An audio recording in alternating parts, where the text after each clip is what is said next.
Hello everyone, I'm Georgia and this is The Sound of Georgia. Today we're going to be talking about Julie Andrews' movie history and how it's not what you think.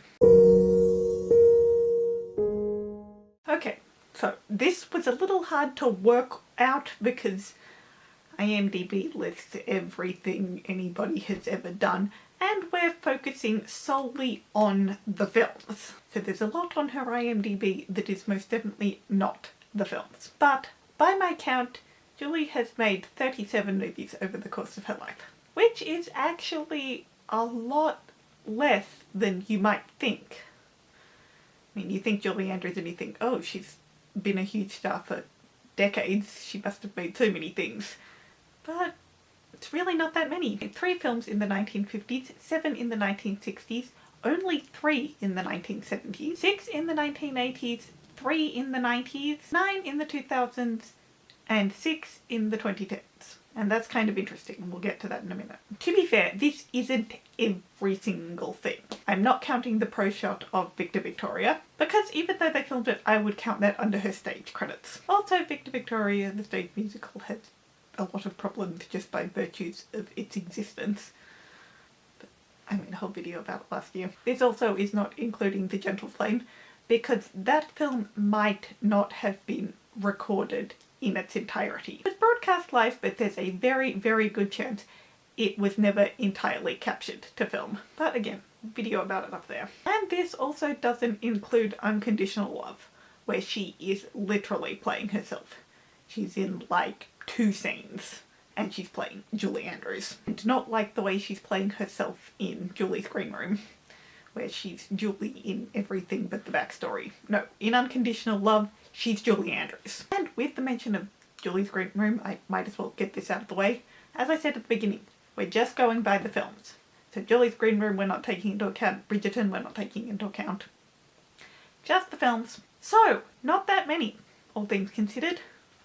But even with that few, it's still not what you're thinking of. For example, musicals are the minority of Julie's films. Like I said, by my count, she made 37 movies over the course of her life, and only 10 of them are musicals. The first film was an animated movie, which was first released in 1949 as an Italian film called La Rosa di Baghdad. It was then dubbed into English in 1952 as just The Rose of Baghdad, and then in 1956 it was re-released as The Singing Princess, and very much capitalised on the fact that Julie was playing the princess, because at that point she was huge because of My Fair Lady, and they were very much cashing in on the fact that Julie Andrews was in that film. And here we all thought it was a big deal when she made Shrek 2, because she was finally dipping into animation.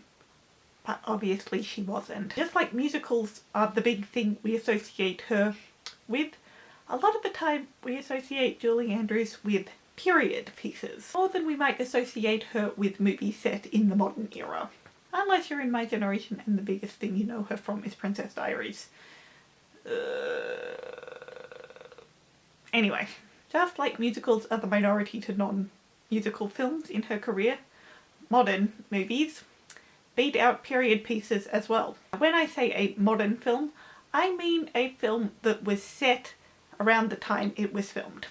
If they were to remake, say, 10, which they were actually planning to do, if when they remade that movie it was exactly the same as the original, then it would not be called a modern film. It would be called a period piece. Because if they translated it 100% directly, it would be set in the late 1970s. Which is definitely not modern. But it was a modern film because it was filmed in the late 1970s. And besides, I'm pretty sure the remake will be set in modern times. It's interesting, I haven't actually heard anything about that. I made a video when I first heard about it, but I haven't really heard anything about it since. So who knows? And this can get a little tricky because you've got movies like Shrek and Despicable Me and even Enchanted, which have magical elements or are very fairy tale-esque, and with those sorts of things it's a little hard to tell. And then there's High Talk, which seems to be relatively modern regarding when it was set versus when it was filmed, but Julie's character is a ghost of a Dutch girl from the 1600s. So yeah, I'll let you decide what category you want to file those ones into. But with those aside, the ratio of modern to period actually equals 15 to 14. So not that much, but period is still the minority. And the last time Julie Andrews was seen on screen in a film was back in 2010 in The Tooth Fairy. That's what I meant about 6 movies in the 2010s. 5 of those were animated and or not showing her face. Like in Aquaman. Obviously Aquaman's live action and a whole lot of CGI, I imagine, but it's not animated. But it's just her voice. That's what I understand anyway. I haven't actually seen it. I'm not a superhero movie fan. And then the other ones are Shrek Forever After, Despicable Me, and Despicable Me 3. I'm not sure when Minions 2 came out or comes out, or if she even ended up being in it. Well, I remember hearing that she did, but I'm not sure anymore. Maybe there was another one in there somewhere. But by my count, there was only one movie she made in the 2010s where she heard her face on screen. And that was in 2010 when she did Tooth Fairy. And we are not going to see her face on screen in a movie again. I am 99.9% sure of that. Unless they decide to make Princess Diaries 3, which honestly I would not care at all if they didn't. But if you've been around for a while, you know I hate Princess Diaries. So I would not care if they didn't make Princess Diaries 3, but that will be the only time she shows her face on screen again in a film. I'm 99.9% sure of that. So Julie's career in films is really quite different to what you imagine at a first thought. And why?